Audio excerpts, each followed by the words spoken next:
Merci très chers téléspectateurs, très chers internautes. Une fois de plus, bienvenue chez nous à la maison de l'excellence. Très heureux de vous savoir très nombreux. Vous êtes toujours là, vous continuez à s'abonner. Et ça marque et confiance au manifester à l'égard de Monsalo Tosa et la Rabino. Voilà pourquoi nous ne cessons de vous remercier pour cela. Et puis merci pour la large diffusion au Bozo continuer comme ça là, une marque de confiance vraiment qui nous rend encore fort, qui nous égaye, qui fait en sorte que nous puissions continuer ce travail toujours ça là pour la culture congolaise, pour la culture africaine, pour la culture mondiale s'il faut généraliser les cas. Grand merci à Maël Sadi qui derrière la caméra ou à tenir Bisso compagnie de l'eau pour permettre à ce que nous puissions. Il y a réflexion, ce moment d'analyse, beaucoup plus ces moments de découverte parce qu'une fois de plus vous allez découvrir notre invité car il s'agit bel et bien de Franck Stemai. Azali bongo mopanzi sango monene ayebani azali bongo chargé topé tobengaka directeur général topé yende à la conception il y a chaîne YouTube ils appellent l'une des grandes chaînes il y a ba congolais il y a ba africain Africa Info télévision au botalaka au bolandaka pe biso de temps à autre funa. C'est avec lui que nous allons passer ces moments tokobeta lisolo na ye tokomeka un tout petit peu kokanisa en ce qui concerne mon salo biso to salaka si on peut quelques réalités o ya kutana kanango o peut ça est force à continuer o peut ça la qui a ticate parce que le lot faut reconnaître que c'est pas seulement la réalité des bonheurs to kutana mais il y a aussi quelques moments de malheur au to kutana kanango bien que nous continuons cette émission et puis nous allons dire un grand merci à notre Dieu, salutation spéciale ou dédicace spéciale au président Adonis Ngambani Mbambi, bon retour au pays, pourquoi pas salutation à sa chère épouse, il s'agit bel et bien de Julie Kitima Ngambani depuis les États-Unis, la maman des princes Aurilaël Ngambani. Sans plus tarder, nous allons nous entretenir avec Franck Stemai. Bonjour cher confrère. Bonjour cher confrère Thierry Mumbaya Pharaon, c'est un plaisir. C'est pour la première fois dans MTV, donc je suis très heureux, très heureux. Moi également, disons tout la santé dans le non, Dieu fait grâce, bien que un peu grippé. Mais nous sommes là où on a parlé, c'est-à-dire que mon boulot, nous sommes là pour servir nos internautes, la diaspora surtout, on va consommer un peu plus. En tout cas, on est là, sous qui on met, en travaillant.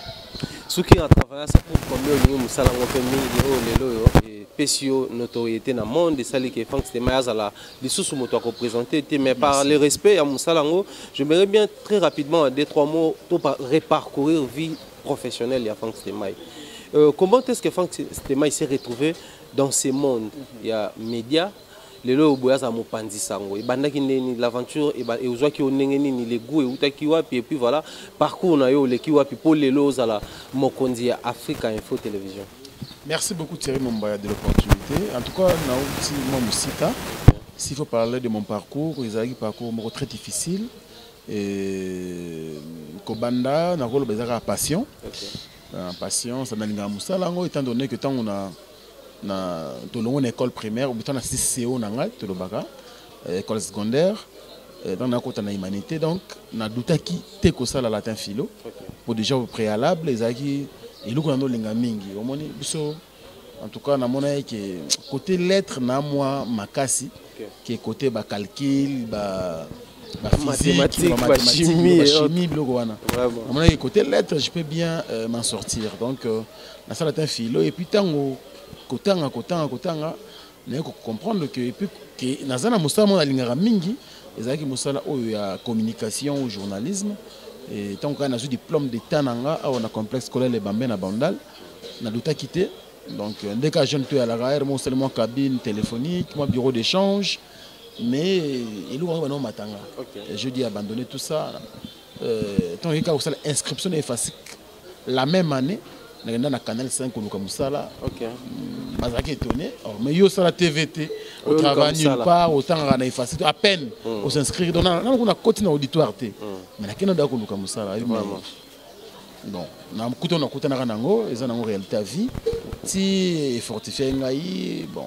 Et ça, que non, la réalité paix à Congo, chic, financement au boulot, il fallait vraiment la chamailler, travailler pour que l'obien n'a jamais moutopé na miso batou. Voilà, on a continué à sous la classe dans la G3, mais ça là qui fait na kata pour les moyens de sauter. Et après on a continué dans le canal 5 wana et Après, le directeur des programmes France de la Koubou, on a PCM Beauté.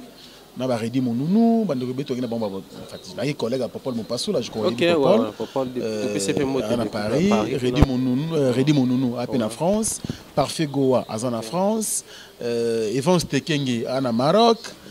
Bandeko Beto à l'époque, Caramel Moukoulouman, il faut le dire. Tout ça, une équipe, moi, quand il y a ça, c'est une musique internationale, mais une émission journal de la musique.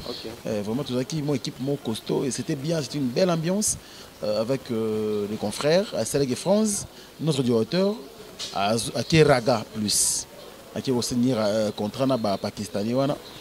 Bon, et que ça la choix que non bon na ba pio na ngai mo na ngofuna kena bango. Donc j'étais quand même honoré. Il y a parmi bateau de France de la Koubou. Voilà, mais Ngai, Masamo Edou Bakanga, travaillé je crois comme à Braza. Donc ça fait très longtemps que mon a été. Et puis là, une sœur en Suisse, son nom m'échappe un peu là. Mais toi là qui m'ont ébélé. Je peux même oublier, sœur on a vu son sous en Belgique. Vraiment, tu travailles qui bien. Alors tout comme on a plus malchance, dans celle là je crois 5 mois. Alors bah il était qu'un signal, il y a raga plus soana.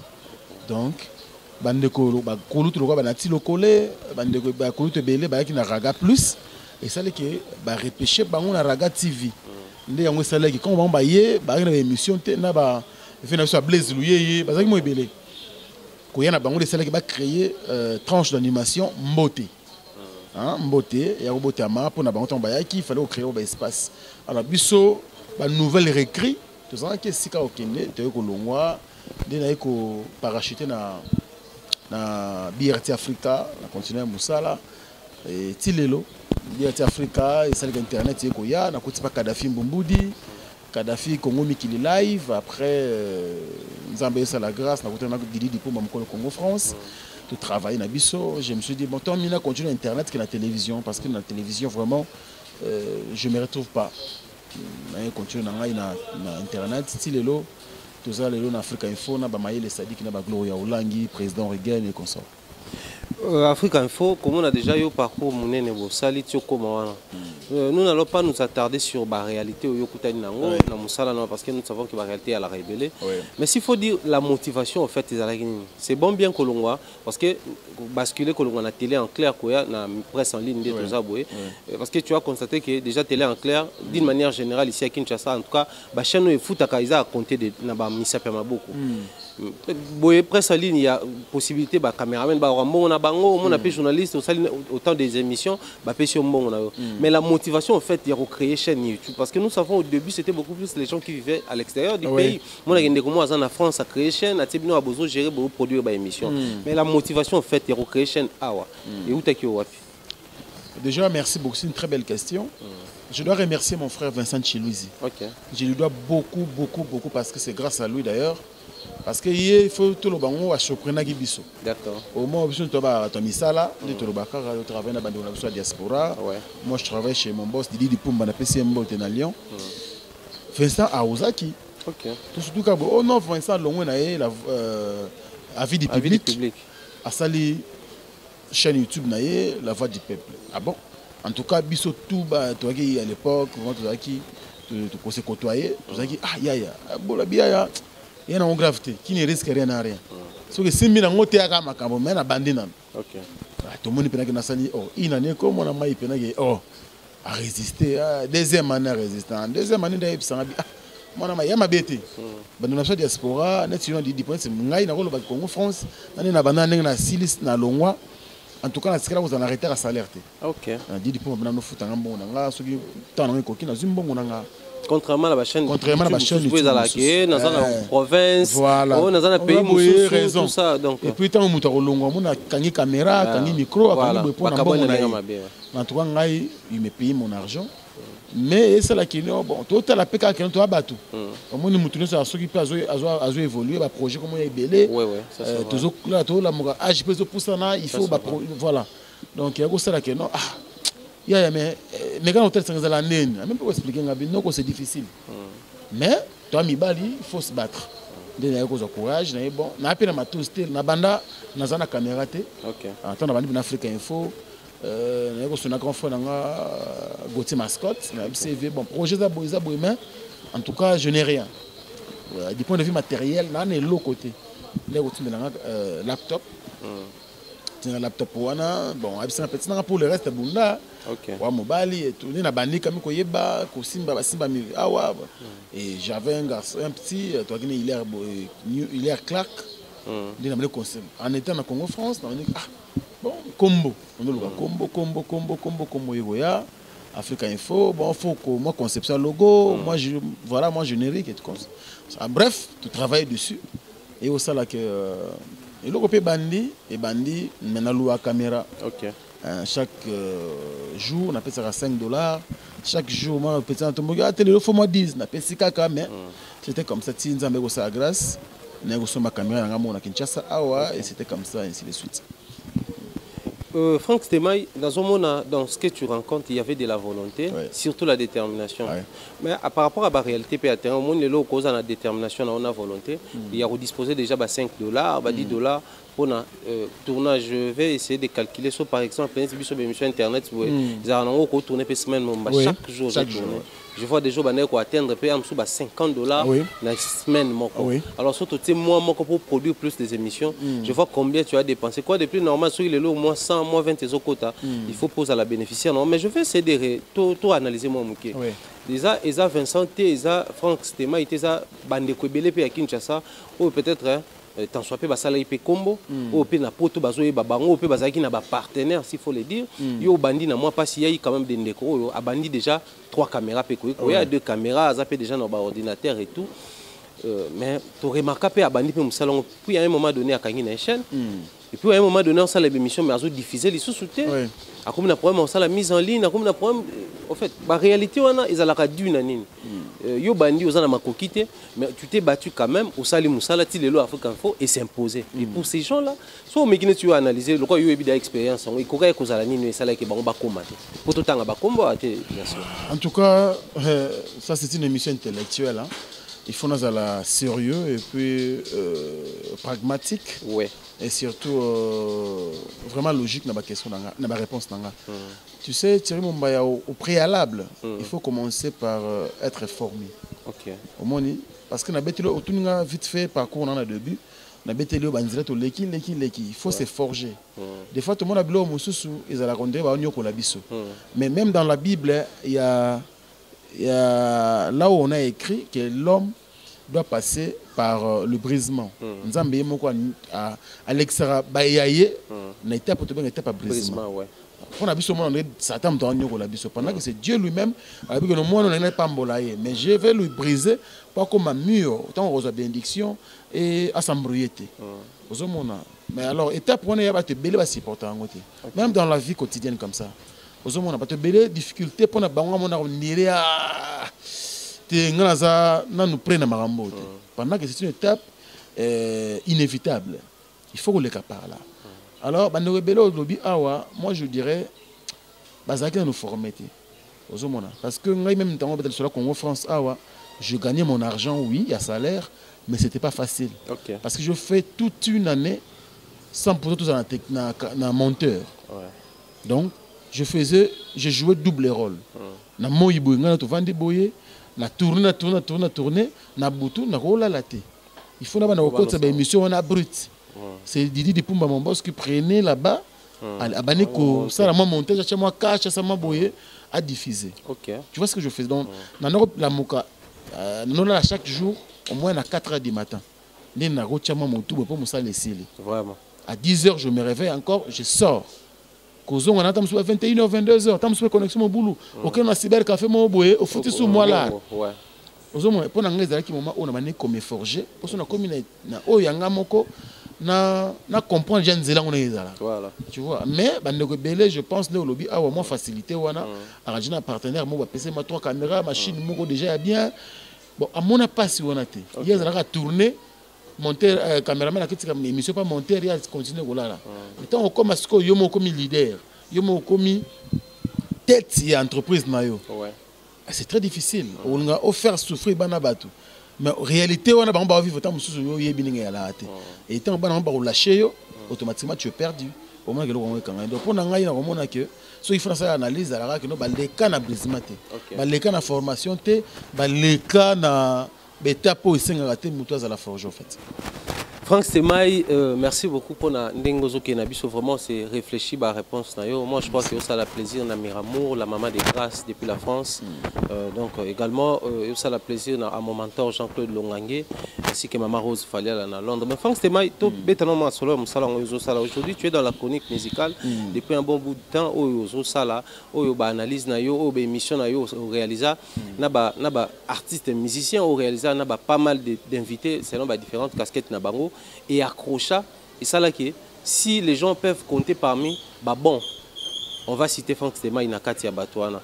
Alors, quelle est la relation au yo Lukako entretenir naba invité parlons beaucoup plus dans le secteur on a vu sur la culture. Naba musicien, relation ni yo entretenir na bango. Relation professionnelle. On a limité pour éviter que bah caprice n'angaï artiste ou invité à supporter toi caprice naie et comme la ngai pe lokola moi fardeau to libaku moi je me limiter dans mon relation professionnelle, c'est à dire que je respecte tous les artistes autour de la personne d'abisso et j'aime aussi que respect on est à la réciproque on a une rasiko que non des fois on peut s'appeler ça que tout ça l'émission naie peut répéter le tour mais na royata muso répéter. Non, là, je sais que tu te reposes chez toi, mais je vois que tu as Fabregas, tu as des plis, tu as Motonatembe Gogan, des fois tu as vu que tu as Musungu, le lore pesa, le lobo.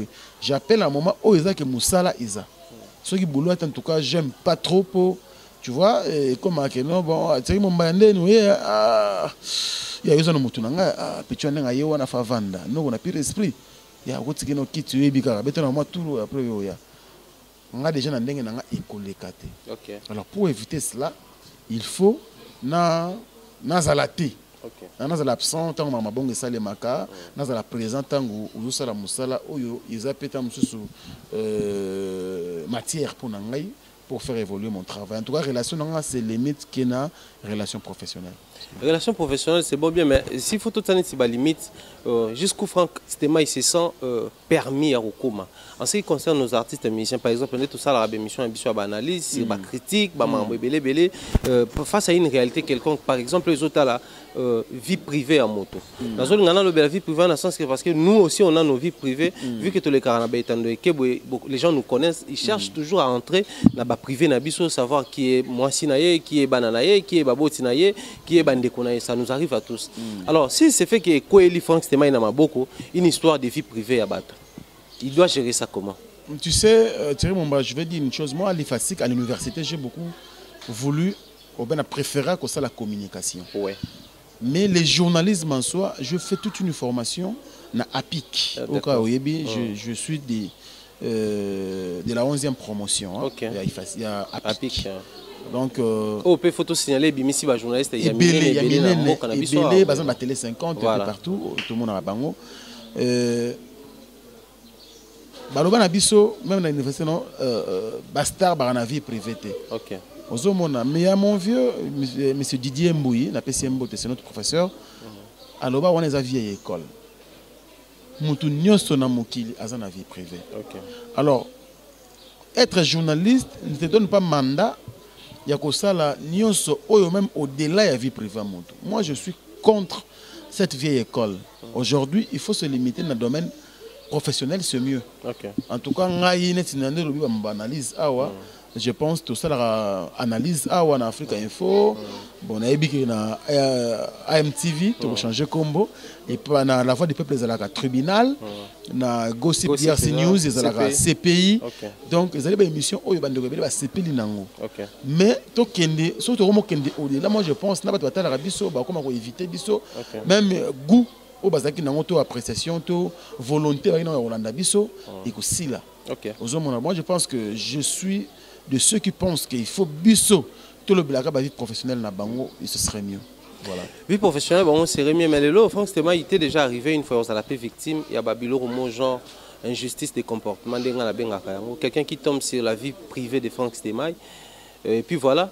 aye nango en lieu et place peut-être quelqu'un qui cause à la moto ayebi to moto peut amona ko na mosika mais en lieu et place ya ko gérer ngo loko la moto a approcher soit approcher par les biais ya moto azala nayo et qui a kene nango directement na média to ya nango ko panza saonde to lobaka bon mokil mombe mona été déjà arrivé une telle chose. En tout cas non. Non, parce que du fait que je me réserve dans la biloko wana, comme il a un pénaté, non, mon angoté, parce que na yebi que bato batala rabiso ba yebi ko gérer même biso. Tu sais, tu yebi quand même en étant d'abord mélomane avant d'être journaliste, tu yebi que musicien oyo, to oyo mususu, mutu namtana comportement nae. Je pense que vous avez trop hérité Watanabe. Tout cela, tout ça bien, tout ça n'a Fabregas, tout a des pliques tant que les jeunes. Mais tu as vu que tu as confié l'omide, tu as vu que longo, je pense que tant que vous avez confié l'omide, parce que notre vieux aime blaguer des fois.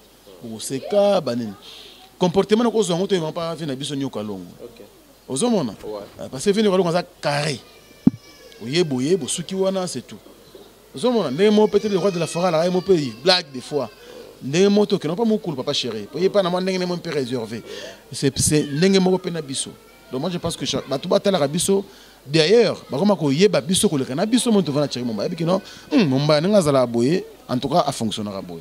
Franck Stemay a fonctionnera boy. Vincent fonctionnera boy. Jazz a fonctionnera boy. Des fois, mais mon de la rawana. Biso total la rabino to yebi bino bien que bino mo yebi bien. Vraiment. Des fois tu as surpris ba coup de fil en ndengwana. Et je trouve ça normal parce que bango azora tomber analyser sur ba comportement na biso. Et puis manière à chaque manière il y a chacun ndenge bikino momba ndenge za la rabotala ndenge se comporter et puis sukara awa. Jazz a un peu au-delà. Franck Stemay des fois de bord. Ozomona bandoko ba bongo. Donc le quoi batala rabiso, moi je pense que bana facilité ou soit bazana ndenga koyela soka ngai pas Thierry Momba bikino akoyena forme oyo et pas Jazz na forme oyo to pas Franck Stemay ou suka awa donc et peut sanga pe moi chance wana ki na kuta na problème ante pour la linga ngo déjà té du fait nga ko sala ngo ba ninga té nga pa ninga té comme elanga et Dieu fait grâce que tu le nom comme elanga té. Bob Bossel et l'homme selon le cœur de Dieu, je crois que vous allez entièrement satisfait depuis le Canada. Également, au Canada, on a les POV Jimmy Matoko, les soutiens moraux, les gens ratés, au Salabiso bien. Mais Franck, c'est mal. Canada, on a finalement, on a JP Kosi. Ah, on a Canada. On a mobile, il y a tante Nanga, maman Nangaï, Gabi Wembe, Mfumumpa, donc. Na pesi bango mbote sika bato sur na Canada baza bato linga biso mingi et puis l'intellectuel mon vieux Aimé Pingi tala comme ta posé na Canada mais congolais oh c'est que yé bena des fois intellectuel au sana na leli forcément to beta pe moi quelques réalités d'actualité de l'oboué les journalistes que nous sommes les analystes aussi que nous sommes il s'est fait que autour il y a ba réalité autour il y a ba scoop autour il y a ba sujet d'actualité nous avons cette permission là le travail nous permet ou soit la déontologie et l'éthique nous permet, il y a quoi analyser si on va faire. En ce qui concerne un domaine, prenons les cas de domaine culturel, là où nous évoluons vraiment.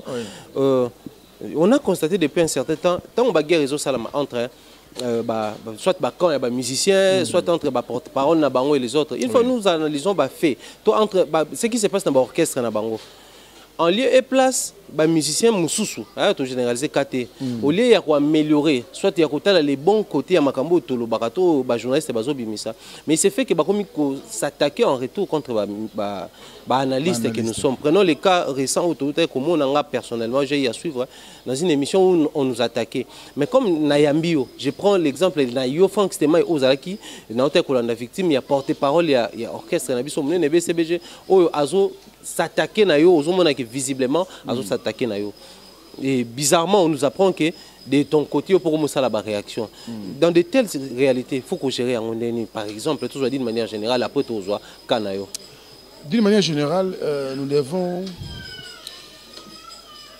être prudents. OK au moins du fait que bato belé bazomona que en étant porte-parole ou chroniqueur ou chroniqueuse il faut chaque jour à poster la vidéo ou à salir bon de la émission na biso ozoma donc tant on sala moi 2-3 fois ba mutu ah mais on sali mikolo temps pendant que matière exate alors créer matière bon de font la caméra pour prendre la bateau wana Tu vois, tu as un problème. Moi, je pense que Bisso Sikoyo était un professionnel à médias.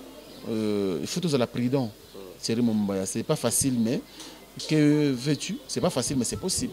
On peut arriver. Donc, pour nous, après, mais ça t'a une émission de l'analyse ou soit tribunal. Je pense que tribunal, ils ont différentes. L'émission tribunal est différente de celle d'analyse. Parce que tribunal est un peu au-delà. Ce qu'on comprend bien. La philosophie, ils ont été analysée sur le fait. Ils ont dit que non, au sali mais, pardon, biso na analyse à temps, ce que nous disons, salamina nous pour analyser. Mais ce que concept, les deux concepts, on a battu bien, on va mettre ça dans le côté. Ah, bataka, batu boy, bataka, pendant que ils n'ont même pas un artiste ciblé ou l'autre va aller un peu gratifié, tout aurait de charger de côté. Non. Moi, je pense que, et puis ça dépend de sujet. Si je me suis rappelé à tribunal, des fois, c'est vraiment bayazate. Par rapport à si j'ai wana, il faut cadrer. Si je me suis rappelé à tribunal, Frank Stéma azate, Jazz azate, par exemple. Ça dépend. N'importe quelle analyse. Donc, si je n'ai pas débattu, mais s'attaquer à une mission. Et moi, je pense que ça démarche mal réfléchie. Parce que l'émission n'a rien à voir. Ils ont dit que c'est la émission. Ce qui numéro,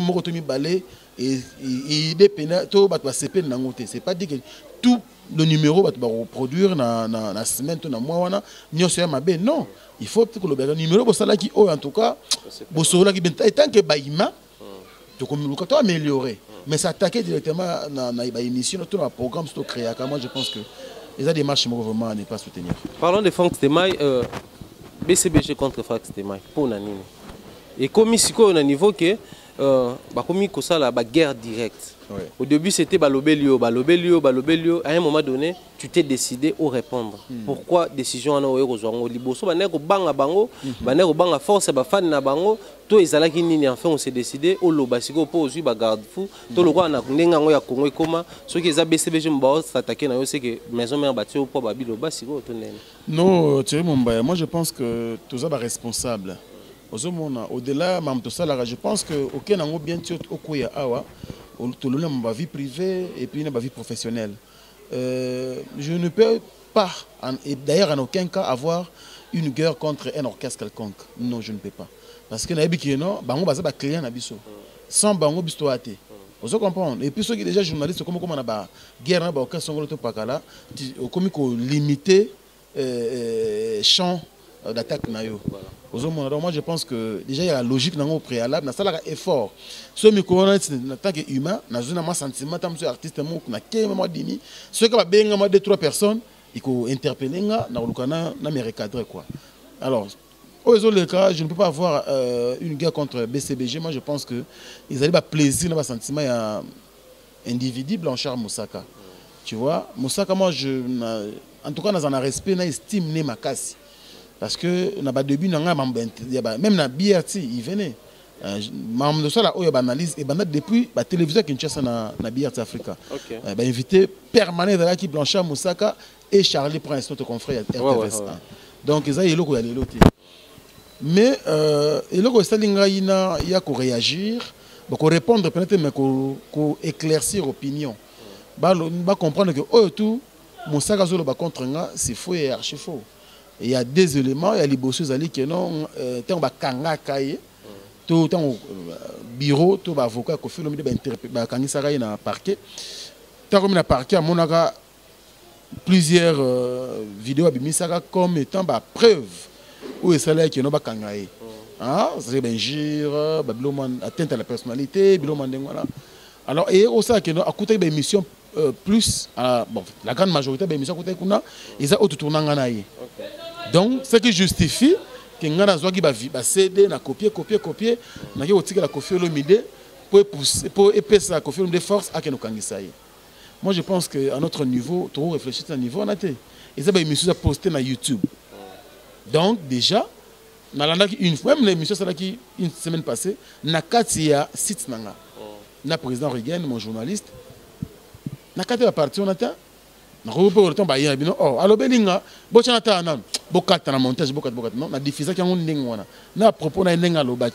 pour dire que je me reproche de rien. Mettons on a une dizaine d'émissions. Donc, Franck Stéman a livré à Batou. Donc, sur une émission, il faut la présidence contre l'artiste Moussoussou, éclaircir l'opinion que non, c'est faux. D'ailleurs, mais sur YouTube, moi je pense que pour Moutazo, c'est facile. Surtout même Bissomo, télécharger c'est vraiment en quelques secondes. Donc, on a la veille à moi mémoire à Blanchard Monsara Keno. Ceux qui ont finga, tout le monde au micro, ce n'est pas pour injurier. Répondre quand on a au besoin de guerre, peut-être. Et vous allez mieux recadrer malobana. Lobby, justice, même quand on a besoin de trébucher, on a utilisé sentiment du n'importe quoi sur une personne ou une autre. Je dois m'attendre à la justice. Tant il y a ça d'attention à ceux qui ont la justice. Qu'est-ce que moi je vais avoir? Et comme on a un autre CD, mais il faut être vraiment, je ne sais pas qui, pour réfléchir de la sorte. Et puis, le Congo, ce qui est étonné, c'est qu'il y a une arrestation. Ça date de longtemps. Mais pourquoi le dossier a besoin de depuis tout ce temps, silence. Moi, je me demande, est-ce qu'il y a un CC, il y a un Blanchard Moussaka, vous avez des particuliers ou des privés, mais vous pouvez profiter de la cinéma, tant que vidéo. Parce que les lots, tout le monde, vous avez beaucoup la moi, si vous avez la mbongo, peut-être les appels au salier ya mabe, il y a se souvenir que déjà, abana ko salanga mabe, à me trahissant et pas à moutoube pas kangisanga. Aux autres, c'est reproché, tout ça, se rappeler les lots, comment il s'est passé, on a cessé entre bino. Rien du tout. Rien du tout. Dans le cas de Yeba, ce que Zanini n'a bengaye, je crois, à plusieurs reprises, il a décroché Fonté. Même hier, avant ça, l'émission, j'ai dit contacter d'abord le bureau de Wenge BCBG parce que je n'ai rien à voir contre l'orchestre Rabatou. Je le dis dans l'émission dans la salle précédente que si je ne suis pas le seul dont je suis parmi. Bandeko va la promotion de jeunes artistes dans la Wenge BCBG. Même dans l'album. Je prends l'exemple, il y a Tolbert Solo, c'est un guitariste, il a déjà bien noté. Aux hommes, on a effacé, écoute d'ailleurs, auto longwa. On a vu Bandeko Moussou Solo là-bas. Bazamo Ibele, Moussou auto longwa. Awa Massanangai, Abel de Charme. Aux hommes, on a Bazamo Ibele, Moussou chef coutumier. Je connais bien notre yambaïté. Non, yambaïté, chef coutumier. Mais il rappelle que nous sommes tous aux hommes bazamo ibélé. Aux hommes bazamo ibélé. Na ça rappelle mission baye koyem. Moi bah tant que extrait moi balle de match moi muké bato bata so bayebi ba au contrater ngate. Et puis Blanchard Moussara to la nini parce que je suis parmi aussi bateau maintenant rien à faire. Na bengi savant. Oza à parler na côté sans émission sans ni to vandi to partager ma musique ndeni na aye bien ou bien je suis surpris oka ndeko muso moi ça bengi na sala émission na Moussaka mais bo wela nini ndeko muso mo bala bengi bo wela na Moussaka ngalo kana bengi na zoye il décroche pas na yebite ngana problème nini et puis na ce qui a stali so ya bongo akomona nga jamais pour les aller question réponse té n'a éclaircir opinion que tout oiseau contre nga je suis innocent aux hommes quand télécharger mission ata oso ko checker kana AMTV muto alinko zonga ozona yango tu sais bien que tu télécharges si il y a possibilité parce que ça donc ça dit que YouTube c'est gratos d'ailleurs tout à l'heure gratos que télécharger de la langue sans condition tout ça donc peut-être il va quitter qui va télécharger il peut être aussi ignorant n'a condamné était mais après l'intervention en média on va comprendre que doit télécharger rapé vous comprenez même yemo guerre ba ça là madame qui a le bac une émission parce que na regain aussi soit que bon nous les aboyer ceux qui va ta maison ba dans la justice ba yeba que Roger ML a déjà na ba émission nyonso bon basali Roger ML azonga wa pour amitu ya mutu na sala na Monique ya Mbujimai ba guerre ça na Kinshasa na que no tikela na Mbujimai nyonso anango yemo ko lobiango donc et ça na mutu ya maison mère moko traite to journaliste tout wana parce que émission na bata maison mère ba notique la Roger ML donc c'est une façon de interpeller que no ba télécharger rapé ba émission déjà Franck Stéman na otika kuna et puis il quand na izali tribunal et les gars pas na ngate même Vincent n'a rien à voir contre lui Mumba n'a rien à voir contre lui Jazz Kavoul de même biso pour na bizali to le belarande papa chéri ceux qui le mot bengé bébé à côté musique to yé que non ah leader na biso mambo boye to sengo sala boye c'est de notre rôle partout dans le monde là bon ba journaliste musana bango za yangwana so sur mo banga net Blanchard Moussaka pour tout le ba BCBG c'est qui tout longo tout tika musala ngo osomona et puis to le battre que non papa chéri ceux qui non nous devons beaucoup de respect à cet grand artiste et musicien Papa Chéri J. Pierre. Nous reconnaissons ce qu'il a fait et ce qu'il continue à faire jusqu'à aujourd'hui dans la musique congolaise. Donc, ce n'est pas à Moussara de venir donner des leçons à des journalistes. Pour y être à Moussou qui nous matière ici, to guerre na wenge maison mère, balingi wenge musique à maison mère, balingi na Moussou guerre en été, de changer cible comme un journaliste. Ce n'est pas du tout bon. C'était juste une façon de recadrer et puis qui voilà, je n'ai rien à voir contre l'artiste, non, contre le porte-parole Blanchard Moussaka. Et quoi. Merci beaucoup Franck Stéman et je crois que Sarah MK, l'ange des États-Unis, Azos a entièrement satisfaite par rapport à l'évolution de la mission. Nous tendons tout doucement vers la fin de notre émission avec Franck Stéman. C'était vraiment une émission focus, il fallait tout le Marambo pour que Yémoko soit s'expliquer face aux gens, afin qu'il équivoque peut-être cause Abino Namutu sur sa personne ou sur les conflits qui existaient entre lui et Blanchard Moussaka, que les gens aient quand même une idée claire, un éclaircissement, allais-je dire, s'il est faux. Il faut souligner aussi, ce qui est c'est parce que je commence à avoir de menaces. Ok. Non identifié. Ok. Yo sakana Moussaka, yo manqué Moussaka respect. On a depuis Marambo to guerre et bandi. Na été monsieur na sala qui na Charlie Balaka. Ce qu'on appelle Charlie Balaka c'est parce que c'est un ancien porte-parole ya Wenge. Donc Balaka ti le comme journaliste azalaka en bon terme na Papa Chéri, azalaka en bon terme na le roi de la forêt, azalaka en bon terme na Kofi Olomide. Pendant que outi na musala wana des fois à déborder pe na ba télévision. Mais à ça effort à laver image na auprès de ces artistes. On attend ba combo awa. Alors, azali exemple munene pour ne pas porter parole au bazo exercer dans musala na lelo. Na mbaki ameka opé sa conseil na ba collègue na ye, j'ai condamné. Et bon, lui il a condamné et Blanchard Moussaka et Sankara de Kunta et les autres, n'est-ce pas, Piroger, Banane. Alors bakiango. Même Koutou a dit non Piroger peut tomber que la qui est Banane. C'est entre eux. Qu'est-ce que moi je vais avoir en tant que journaliste? Oh, tu n'as question qu'à Surunga. Mais je peux question sur Moussaka pour Sankara de Kunta qui est à Paris dans le PC Mbote. Pourquoi c'est le qui a été? Il commence à me traiter d'être pro Wenge Musique à maison mère. Moi je pense que Bandego Bazarana va aider et puis Atika parce que ce n'est pas bien hein qu'on a un terrain wana ce qui est matière à la TV tant mieux ou peut ça orchestre na valeur faut pas que porte-parole BCB aloba qui malobi marambo Franck Stéman ça ne cadre pas. Ça ne cadre pas. Moi, je suis un très mauvais créé dans ma polémique. Mais moi, pour éclaircir l'opinion, qu'on a très traité, à l'époque même, l'émission guerre à BCBG, dans le quartier latin. J'ai encore de vidéos. On appelle ça ni batu ya BCBG. Ceux qui m'ont YouTube à Congo France, moi je m'en fous. Qu'est-ce que moi, Moussala Makasi va foutre combien? Vous comprenez? Donc c'est insensé de penser ainsi que non, on a qui basé notre sika. Non. Écoute, on a YouTube, si les lots existent, bah vidéo talémak. Si les lots, oh il y a ça là, tout ça n'est ni sur la Congo France et Zali. Donc ceux qui peuvent tout ça, le bika aller tout ça n'est monsieur à côté à cause les sous. Ou carrément ça, le Congo France a bloqué la vidéo voilà.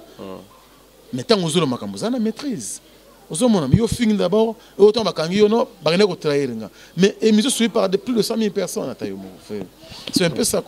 Excusez-moi, parce que les alliés ont une casquette, ils ont répondre à des injures, à des accusations. Mais je le fais quand même pour Blanchard Moussaka parce qu'ils l'ont fait un peu de trop. Et puis, il est dans le faux. Ça veut dire qu'il prend le mensonge. Ce que moi, j'ai beaucoup regretté. Mais il reste mon frère, je l'aime beaucoup. Il est bien, il est savant.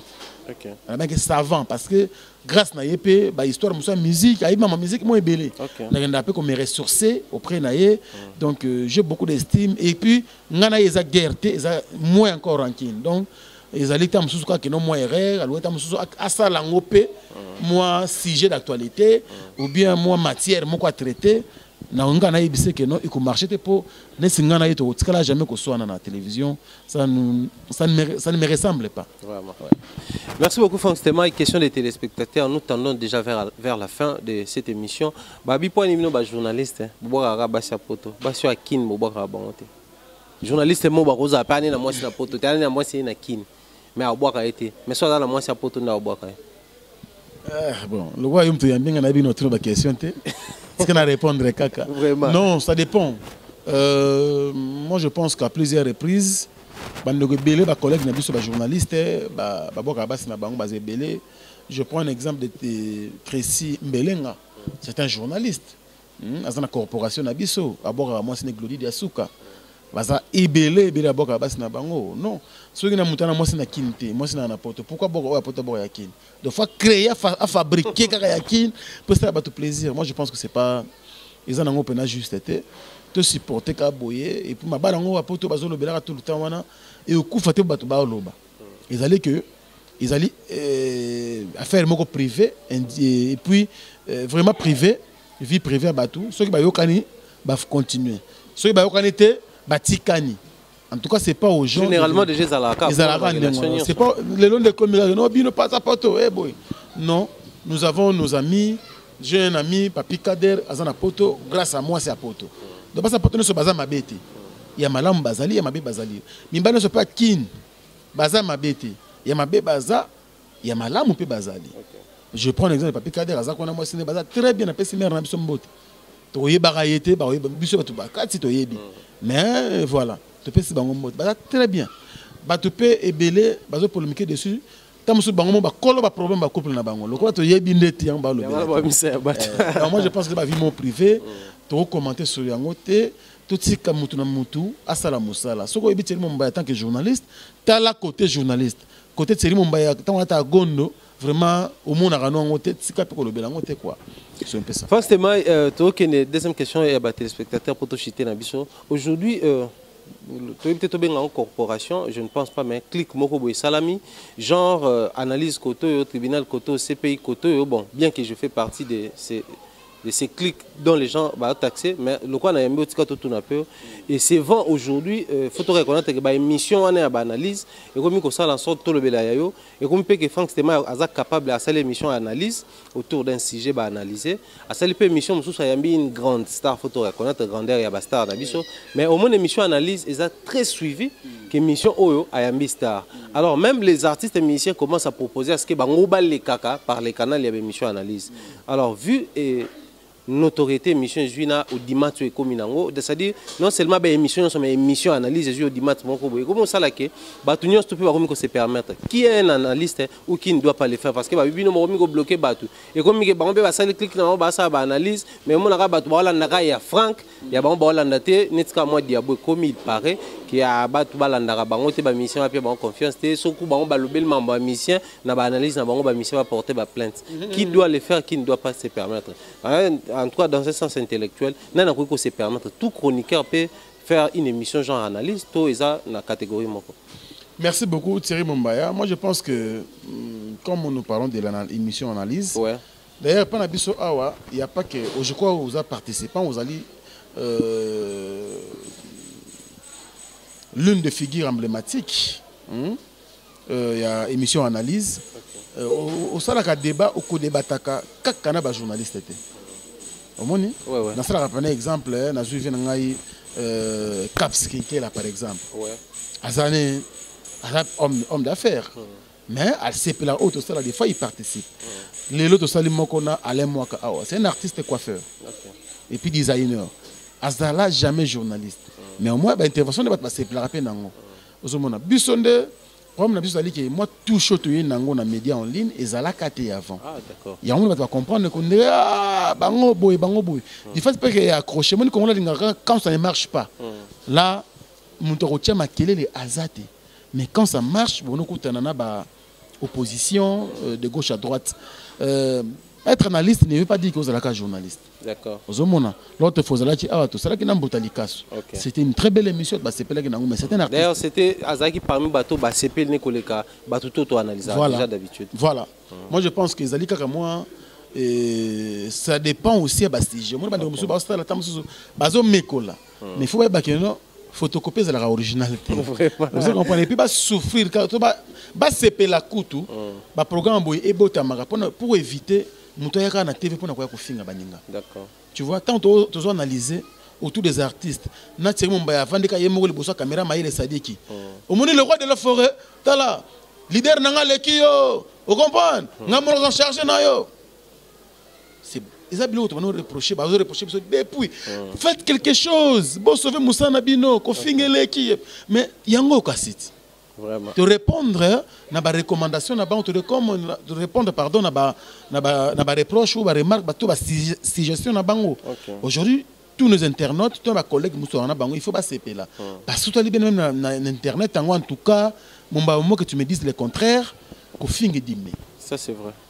Et grand merci aussi à l'internet na biso parce que ba comprendre option lo ba que non bangonde ba première ça dit que une première commission ya censure ils allaient ba internautes. Tu vois ceux qui biloko la bêtise tous ceux qui font ce genre de choses vont se fatiguer.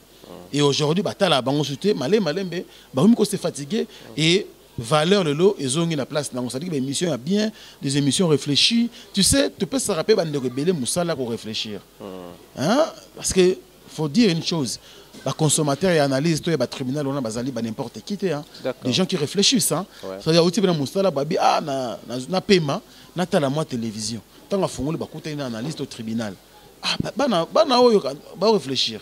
Place no simba ki pété ba bengi. Non bolobi na bino bien. Mais place oyo pour na biso pesa documentation. Ils ont aidé biso to améliorer Moussalango et qu'il y a encore beaucoup plus de l'avant.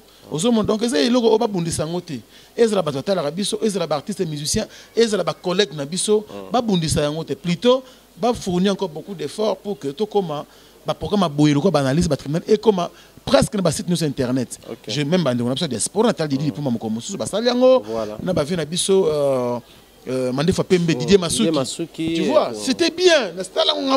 Pour un dossier, on a besoin Florence n'a pas chéri. Vraiment, c'était bien. Analyse. C'est comme ça que l'Engi Bilora Bouende et envahir espace média en ligne. Il constate que c'est vrai bien. En tout cas, pour Nangaï, tout le monde peut analyser ce qu'ils ont documenté. Tout le monde peut analyser ce que ça a été documenté. Là, nous mettons vraiment un point final à notre émission d'aujourd'hui. Nous disons un grand merci à Maïle Sadiki de nous avoir vraiment tenu compagnie aujourd'hui parce que ces images sont assurées par Maïle Sadiki. Nous devons comprendre que tout ça, le Lona Franck Stemay. Mais Franck Stemay, un mot de la fin par rapport à l'Union Sotolobi, beaucoup plus à nos artistes et musiciens. Je m'aimerais le quoi appeler Boyane, nous production Makasi, projet miné, partenaire direct à l'Arabie, un mot à l'endroit, déjà, et puis quelques salutations également, et ça, plaisir. Merci beaucoup Thierry Mumba de l'opportunité, c'est une première. Na AMTV, vraiment beaucoup de chance. Merci beaucoup. Beaucoup de chance qui va de l'avant parce que tu es déjà. Il y a une surprise. Mais d'ici là, on va comprendre c'est quoi la surprise. Vraiment. Comme on a dans la liste, Vraiment.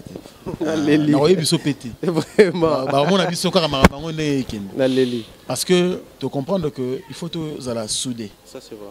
Vous avez plaisir AMTV wana pona kofinga ka Vincent kofinga Franck Stemay yango te batu baozela ezali ndeboyi tout ça ini te sauver Moussa na biso parce que pona biso ezali Moussala batala ka biso leka awate derrière Franck Stemay il y a des gens au bazole ça peut batu mususu ça c'est vrai grâce à ba aide ba soutien na bango ton ba cliquer et puis Franck Stemay en tout cas c'est pas une émission na zo moi 100 euros na olianga moté to kabata musuna Maïle Sadiki que tu as en connexion et ça une émission peut continuer à rapidité donc balemba biso tetos à la ba aider biso continuer cause la ini et puis to rebenda bande comme musuna musuna na moi ignorance on va comprendre réalité ngote mais pour na ba artiste musicien bango peut pas sunga biso batika cause na ba journaliste oyo ya bango moko parce que so inga na commis par exemple journaliste et artiste songolo ton pakala mona lo baso mabeni ezalate. Alors que nous avons aidé, nous avons mis les boulots. Nous avons commencé la fanatique, tout le bureau et qu'on aidé. Plutôt tous à la bouille. Tout ça, tu vas entretenir une bonne relation. Tant qu'on a besoin d'un il faut ça pour la promotion album. Na yembang. Tout ça qui disque qui to quoi moi boy. Vraiment, il faut ça bien. Idéologie on a que journaliste na ngai, artiste batika na bangwango. Et puis batse OK na biso pe anger. Ce qui moi le retour dans la tribune on analyse sali bango plaisir teto et c'est félicité. En tout cas, tu as mieux que bien dans la cause. Pour ne pas boy.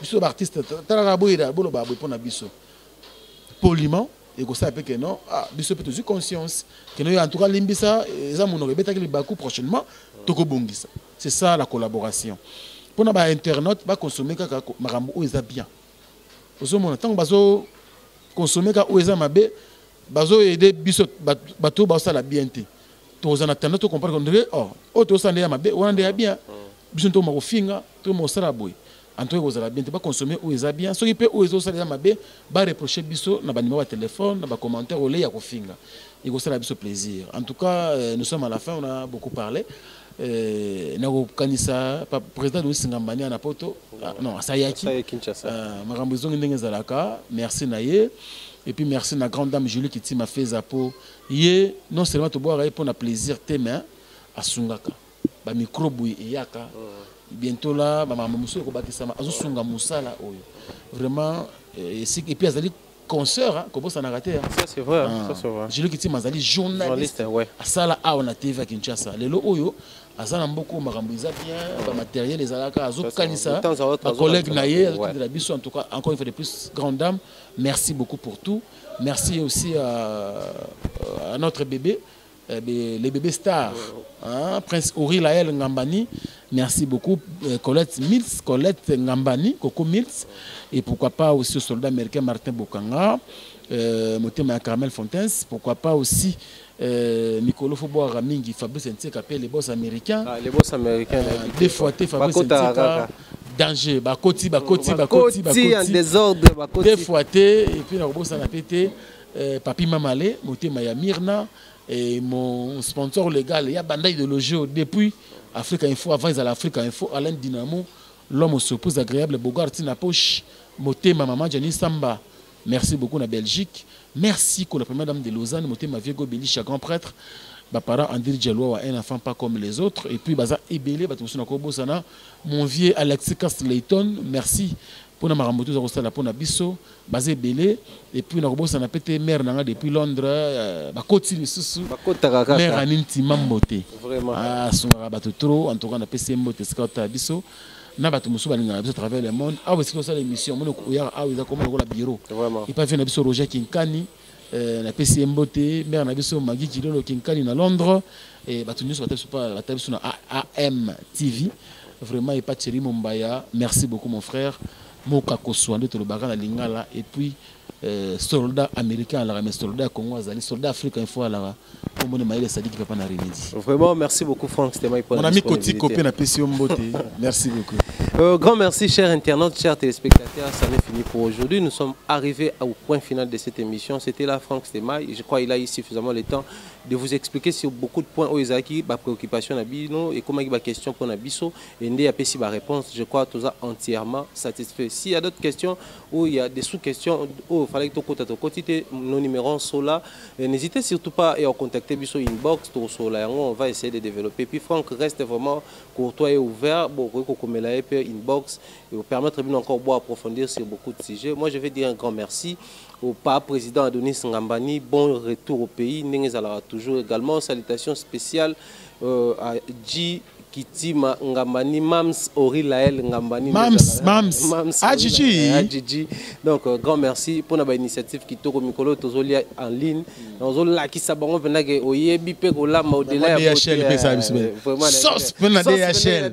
Nous allons en pleine émission. Pas comprendre. Tolia Bilo ya biso mais la mamie à l'extérieur quoi. Donc, félicitations pour notre initiative. Salutations également boss américain Babi Fabrice Nteka.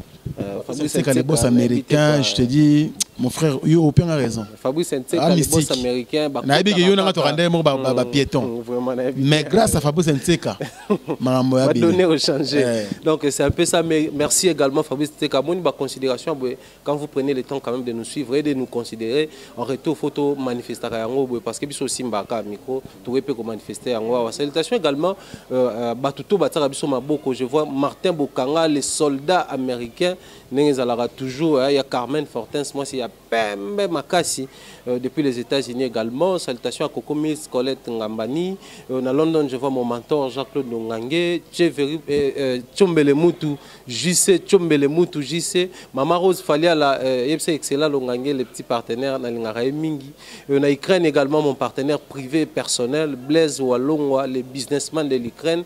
Bientôt, par exemple, à Kinshasa, pour Makamwe Vanda, donc Nengezalara toujours. Également, aux États-Unis, nous disons un grand merci à Sarah, MK, l'ange des États-Unis, Ray Padi, mon frère également, à France, Baptiste Abatang, à Bachigol, Sixé Kasson, Moufinouko à France, pourquoi pas Miramour, Maman la Grâce également. Donc, salutations à Bande Retour, de près comme de loin, on va sur ma beaucoup, mais surtout côté Canada, et Rataraté, côté Kuna, Bob Bossé, l'homme selon le cœur de Dieu. D'ici là, portez-vous bien, on se retrouve très prochainement dans un autre numéro. Big up à nous tous.